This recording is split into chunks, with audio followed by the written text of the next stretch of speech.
Morning, everyone. It is so nice to be with everyone today.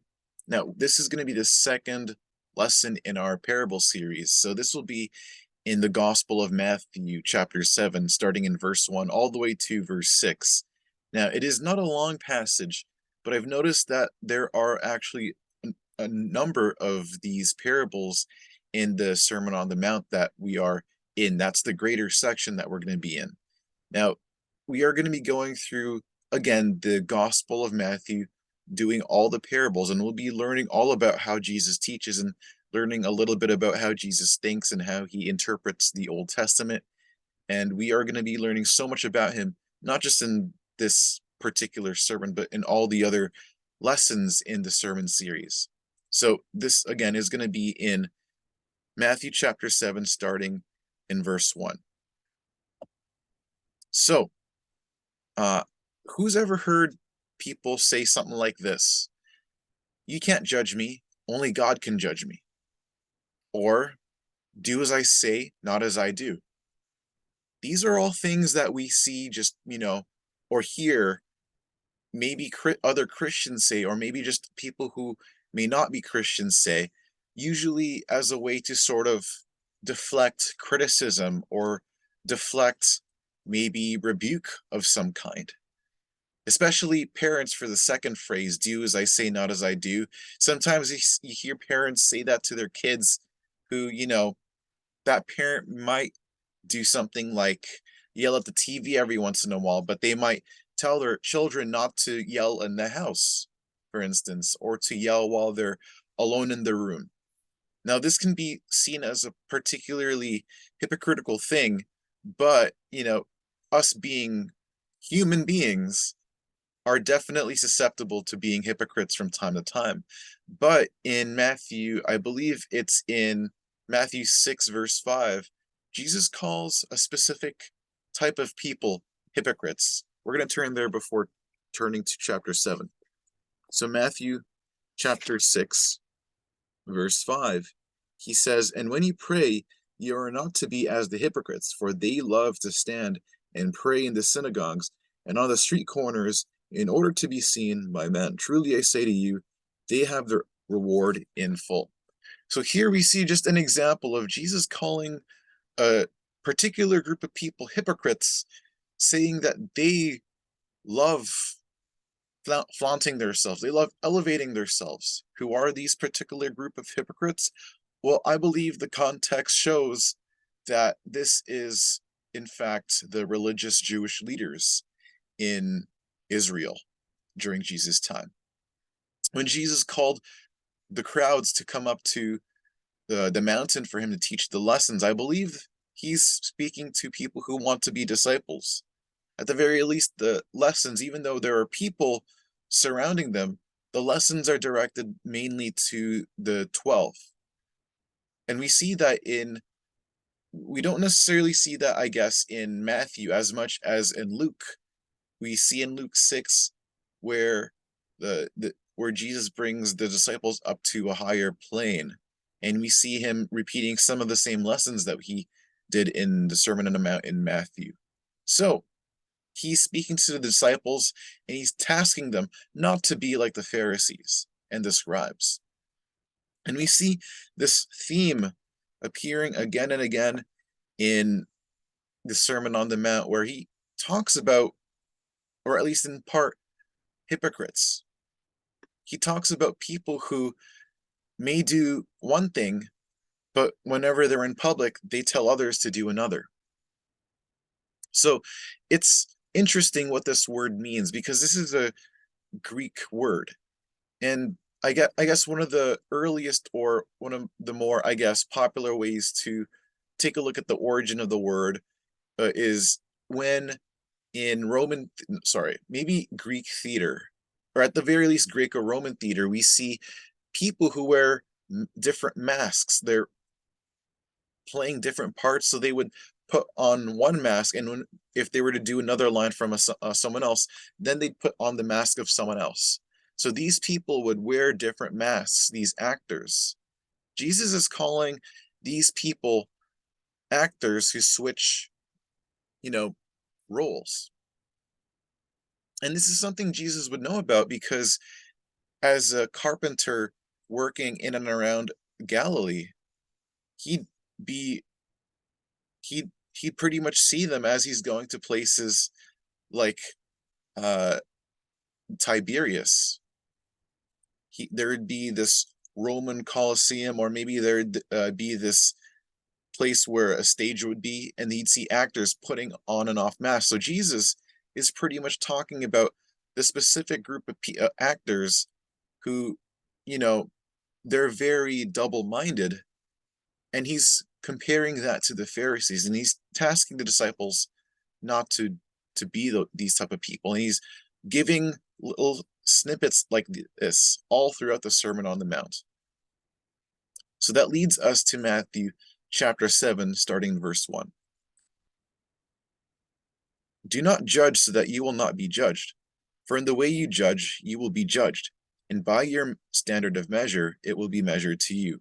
Why do you look at the speck that is in your brother's eye, but do not notice the log that is in your own eye? Or how can you say to your brother, let me take the speck out of your eye, and behold, the log is in your own eye? You hypocrite!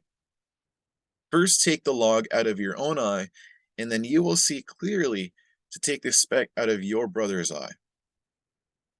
Do not give what is holy to dogs, and do not throw your pearls before swine, or they will trample them under their feet and turn and tear you to pieces. So one of the things about this particular parable is that people don't normally associate verse 6 to the rest of the parable. But I believe that they're connected, even if, it's almost like a parable within a parable, one can say. But these two parables, if you were to consider them two separate parables, are in fact connected, and there's a really, really good reason for that. But at any rate, just notice how in verse 5, kind of like in the previous chapter, Jesus calls a particular group of people hypocrites. This time he's not calling the Pharisees or the scribes hypocrites, he's calling the disciples hypocrites. Why? Because if they're judging each other, and by the way, judging here is not the same type of judging we might think it means. The type of judging here is more of like an evaluation or an analysis, a critique. So if you're judging or if you're critiquing or evaluating, or you're giving advice, or you're rebuking your own brother, don't do this, because if you are, in verse 5, you're a hypocrite. So it's a funny picture because it's a picture of someone who has a huge log in their, stuck to their face. It's just clearly within plain view, fussing over a tiny little speck in the eye of their brother. It's ridiculous because it's just plain. If you were a doctor then and there, who would you operate on first? Would you operate on the person who has a speck in their eye, or a huge log like a 2x4 stuck in the eye of the other person? Obviously, it would be the latter, right? This type of person, Jesus is using this imagery to show that such a person who has a huge log in their own eye is one who isn't honest about their own spiritual weaknesses. This type of person is not thinking with objectivity at all. It's hard for them to see clearly.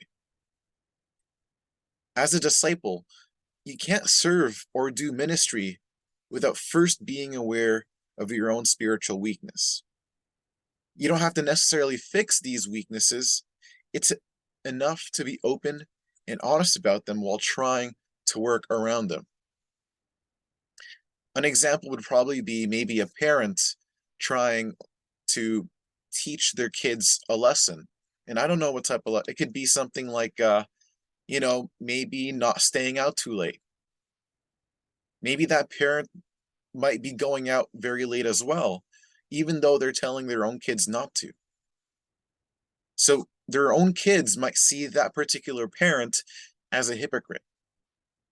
Another example might be maybe if you're at work and maybe your employer is telling you to focus on your work, not to talk too much. But maybe in between meetings, that particular employer might be talking to someone. Maybe they're trying to, I don't know, flirt with someone in the other office. Maybe they're just trying to win friends. But when they see you talking to someone, maybe you're talking to someone about work and they think that you're not talking about work and they, really come down on you. That particular person might be seen as a hypocrite. Jesus does not want his disciples to be seen that way. So this picture, this image is absolutely ridiculous because that's the type of person Jesus considers to be a disciple who is a hypocrite. So it's funny because usually Jesus directly calls Pharisees blind due to their negative spirit in their judgment of others. But what seems to be interesting here is that it is likely that the Jewish leaders themselves were the type of people, because Jesus is calling attention to this, the Jewish leaders were the type of people who brought other people down so that they themselves might be elevated in society. And the reason why I believe this is because we have an entire Sermon of the Mount who pretty much shows us like a two ways theology, where you can either be one way or the other. You can either be like the Pharisees, like the hypocrites, or you can be like my disciples. So, in saying that that these Pharisees, these hypocrites, are the type of people all throughout the Sermon on the Mount, are the type of people who elevate themselves, who pray out loud, pretentiously with other people, so that other people can see that they're faithful. Jesus does not want that. Instead, he wants a disciple who prays in private. He wants a disciple who thinks of God first, then of God's kingdom and his people, and then themselves and others. That's the type of person God doesn't want to be his disciple.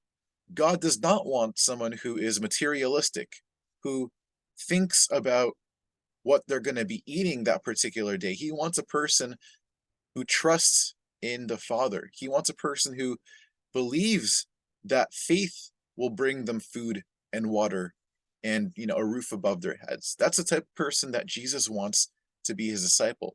So in saying all these positive things, he's also saying that these Pharisees, these religious leaders, are the opposite of that.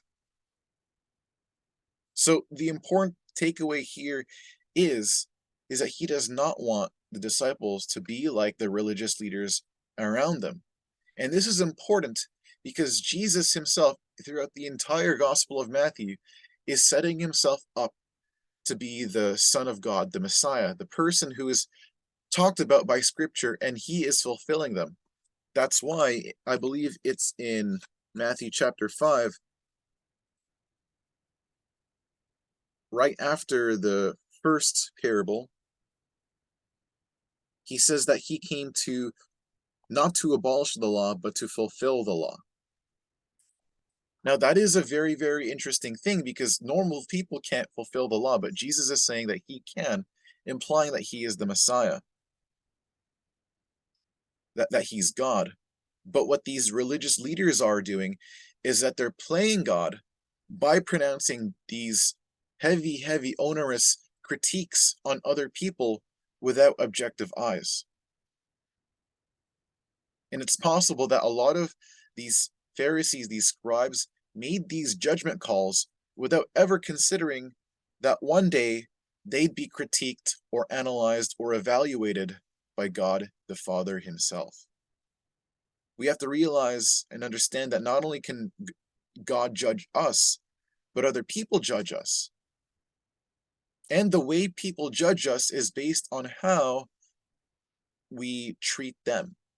We must remember that we receive what we give, that whatever one sows, they also reap. And if people were to judge us harshly, if we were to have just this horrible, horrible, I would say, I guess, persona of being very, very, very close-minded, intolerant, unloving Christians, what do you think the harvest would be when God comes down and evaluates us? This is a very, very serious thing that Jesus is bringing up.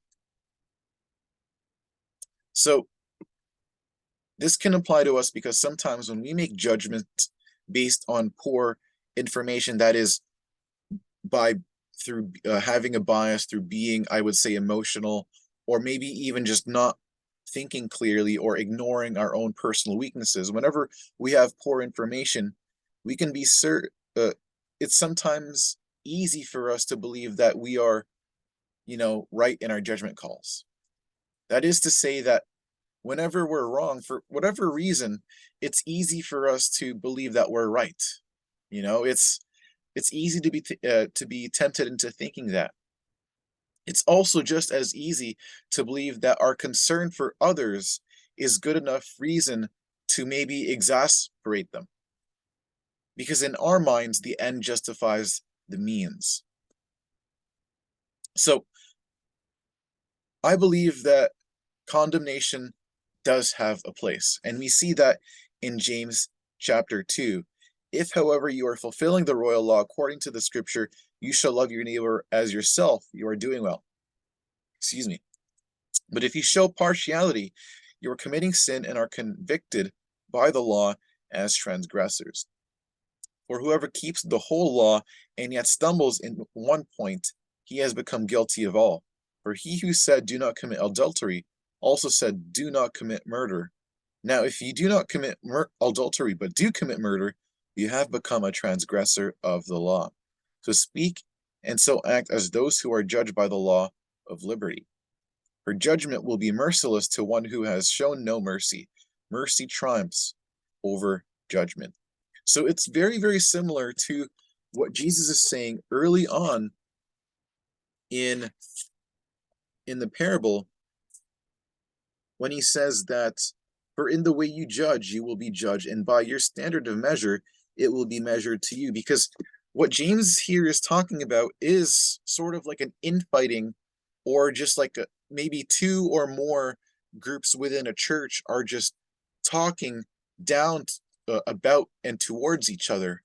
And James is trying to find some sort of peace or common ground in them. And he's saying that they're treating each other with impartiality because they might be thinking, oh, I am in the right, but these other groups of people are wrong. That can be a part of what Jesus is talking about here, where he might, maybe someone like a Pharisee or a disciple who's talking down on another disciple might be really, really, really convinced that this other person is in the wrong, even though they can't see the wrong within themselves at all. So it's really, really important for us to understand our own spiritual weaknesses, because if we don't, other people will, first of all, see us as hypocrites, but second of all, they might not see, even if we were right, they wouldn't believe us to be right because they can't see past the hypocrisy in us. One of the things that it's important for us to understand is that just because Jesus is telling us to avoid criticizing others while we have logs in our eyes doesn't make a person safe from criticism themselves. This parable also doesn't allow people to be free from all accountabilities. So not just the disciple with the huge log in their eye needs to be careful. The person with a speck in their eye needs to be careful as well. Because even though the other disciple, the one with the log in their eye, is probably more in the wrong, he's the person that Jesus is speaking of directly to, there's still a chance that the person with a speck in their eye might still be wrong. That's why Jesus also says later on in the parable, you hypocrite, first take the log out of your own eye, and then you will see clearly to take the speck out of your brother's eye. That is to say that even if you are right, in the wrong, or that is to say that even if you do have a log in your eye, you have to get rid of that log first and then, mete out the necessary evaluation. This lesson also shows us that when we do criticize other Christians, we have to do so with a kind and sympathetic spirit. What do I mean by that? Well, again, when we hear the word judgment or criticism, we see that as a very, very negative term. And the reason why is maybe it might remind us of tests, right? It might remind us of having to jump through hoops in order to be qualified by some sort of higher order. It might even, maybe because even of our current skewed view of authority, people today don't really value authority very much. Maybe people associate the words critique and judgment with poor authorities. And that's not a particularly good thing to people. But in the Greek, it does mean, criticism. It does mean evaluation or analysis. That's what it means. It doesn't mean maybe like a judgment by a judge necessarily, even though the word can be used like that. It's less of a specific thing, more of a generic judgment call. So this is not necessarily supposed to be seen as a negative word. It can also be a particularly good thing, can be used for constructive means. Maybe there is a disciple who asks another disciple, hey, do you think I did something wrong in this particular scenario? And the other disciple, who might have a log in their eye, does give good advice. But because they have that log in their eye, maybe their good teaching might be seen as a particularly negative thing, because the first disciple, all they see is hypocrisy. So again, this lesson doesn't tell us not to criticize others. Jesus' concern is that when we do analyze others, we must first pass a few checks. What are these checks? Firstly, are we giving criticism that's constructive? That's the first necessary and maybe the most important question here. Is our criticism, is our evaluation actually legitimate? Second, is our criticism unbiased rather than being biased and personal? What do I mean by that? Maybe you might not particularly like that other disciple, or maybe you might not be at a really good place in life to be able to make a proper judgment call. Maybe you're not level-headed right now, and it would be wrong for you to make a judgment call right here. In that particular scenario, it's probably more objective to say, you know what, I'm not in the right headspace right now. Maybe you should ask someone else, or maybe I'm not a good authority on this particular topic. I might not have the right experience, but I do know someone who does have the right experience to give you that advice. So that's what this particular check helps with. The third question is, did the person we criticize ask for the criticism specifically? This is less important, but it is still pretty legitimate, because if a person asks you for advice, of course, it would be helpful of you and kind of you to give them that advice. But if you're giving unsolicited advice, people might see that in a negative way. And even if you do give good advice, maybe if, a Christian that you might know of might be doing something that might lead them on into temptation, or maybe they're doing something that'll, put them into the devil's hands, you don't want them to do that. It would be a very, very necessary thing to halt them in that particular scenario and tell them, like, look, this is bad. You shouldn't be doing this. Jesus is not saying not to do that. What he is saying is that if you're doing that, you should probably think about yourself as well and look at your own life and think, look, maybe it's not a good idea. Maybe I'm not the right person. Maybe the advice that I have is good advice, but maybe it should come from someone else. So did the person we criticize ask for the criticism specifically?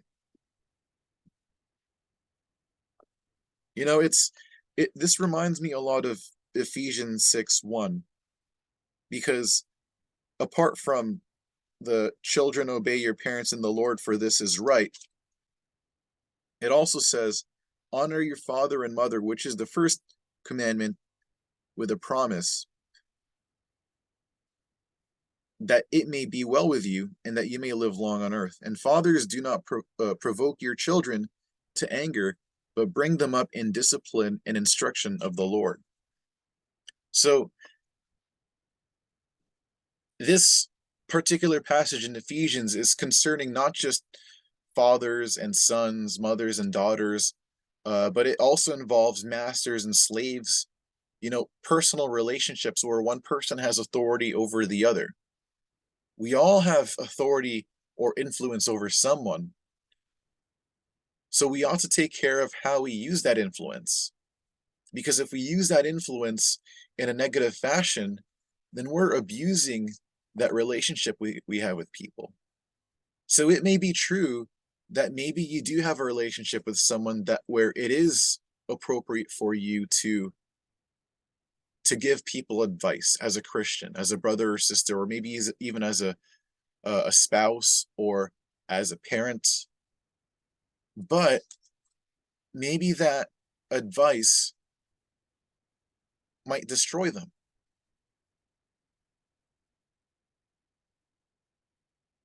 The last one is, are you aware of your own weaknesses? That's the last check. But it's the most important one because it is the one that Jesus is emphasizing here. Are you aware of your own weaknesses? And we already talked about that, so we can just move on. It can be easy for meaningful Christians to exasperate the people they have authority over.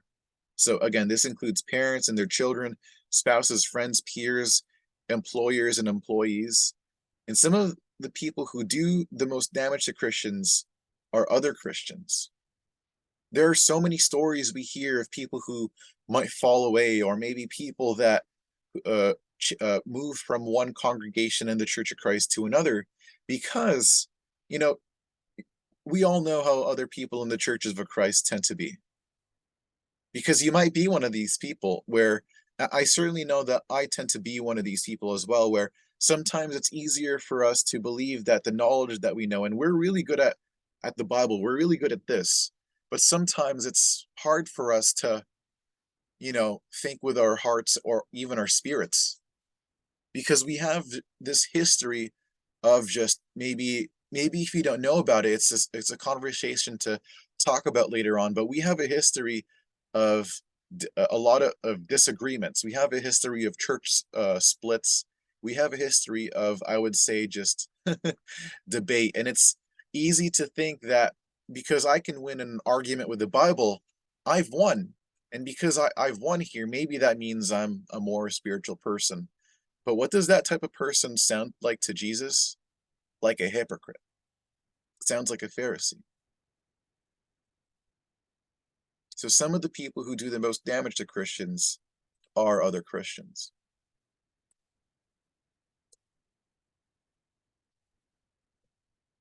Sorry, my PowerPoint is skipping a little bit, so this will just take some time.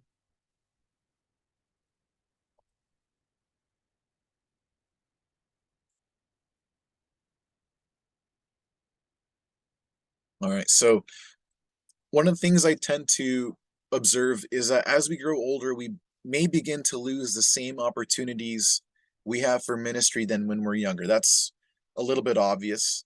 In every major successful ministry, there's this backbone of older Christians passing down wisdom and Bible knowledge to younger Christians. We see this a lot in missionary teams.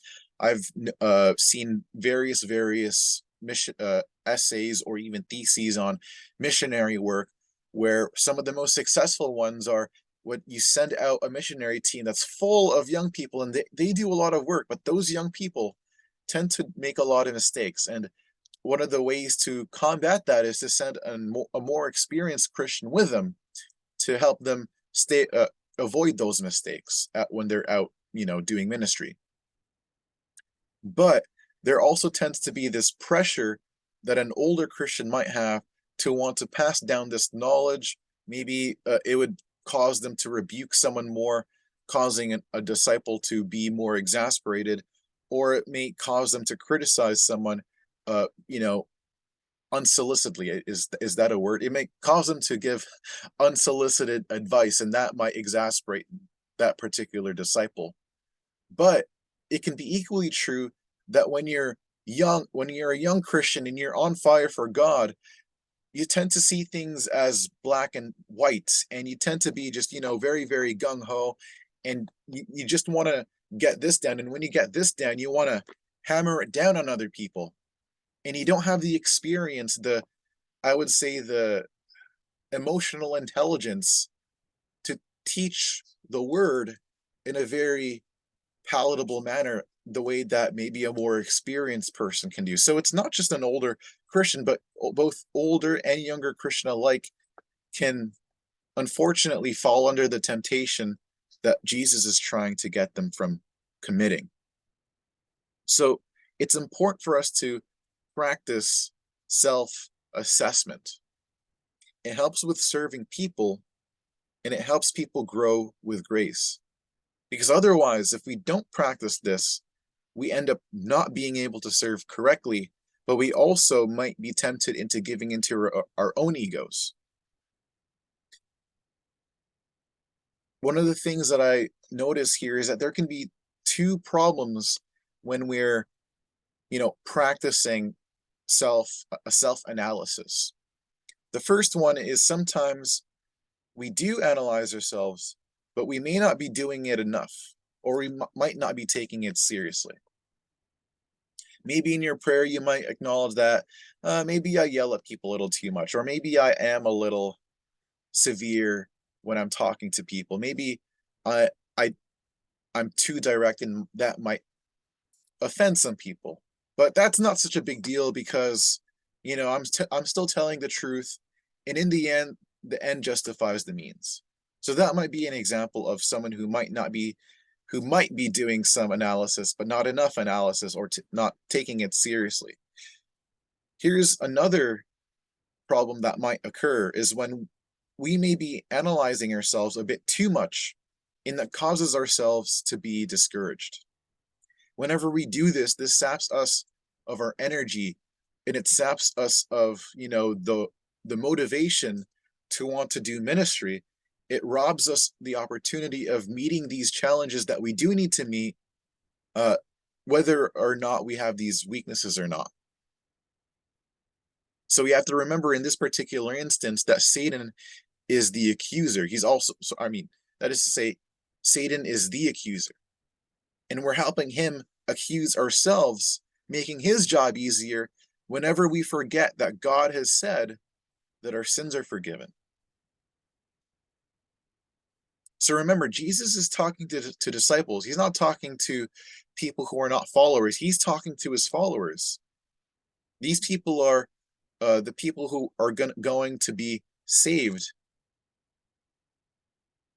We as disciples, when we're analyzing ourselves, we have to remember that we are saved, but at the same time, it's still important to analyze ourselves so we don't, fall away from the fold of faith.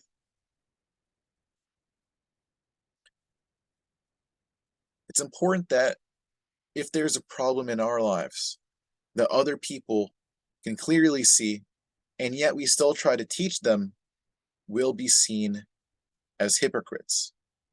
And one of the things about being a hypocrite is that it's hard for us to see the log in our own eyes. It's easy for people to see the specks in other people's eyes, but not our own problems. This should scare us because, at any time we might, be, I don't know, we can be going to church and we give some sort of advice, or maybe someone says something very profound and you say, hey, that reminds me of this particular passage. At any time, your hypocrisy might show through if you're not careful. If you are, in fact, living a double-minded life, it can be easy for you to, show your true colors without you even realizing it. This should be scary. So we have to understand that whenever we do give some advice like this, or we do talk with another Christian, and and whenever we do teach people, it's important for us to be open with who we are. I'm Kim. I'm a very deeply, deeply sinful person. But despite that, I try my best, and Jesus, because of my faith, Jesus has, or I am saved. That can be something that we tell people, where we're both open with our weaknesses, but at the same time, our weaknesses are met with Jesus' strength.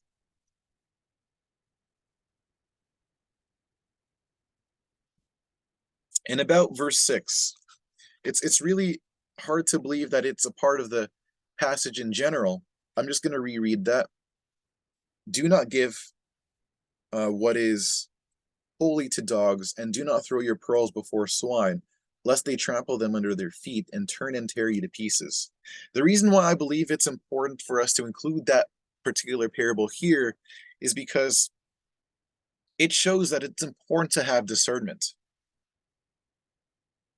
If we do talk about God to other people, whether it's disciples or non-Christians, it's important to understand if, that person is ready for that type of conversation. You can't you can't just start off with the word right away, unless that person openly invites it. Jesus refused to talk to Herod, and Paul refused to talk with people who resisted the word. Jesus in general, it, I was going to say he was, but he is an amazing teacher, not just because he knew what others needed to hear, but he knew the exact and proper time that people were ready to hear his teachings. He was very, very timely in his teachings, and we need to be the same. We need to be, we need to have a discernful eye so as to know when people can receive judgment or criticism or evaluation, or however you want to, you know, say it. Because again, it is important to understand that this is a particularly negative word in today's society. So that is the end of the lesson. And that is our second lesson in this particular series. Thank you so much for being with me. That is, I believe, yeah, so that's the second lesson in the parable series. And I can't wait to talk to you again.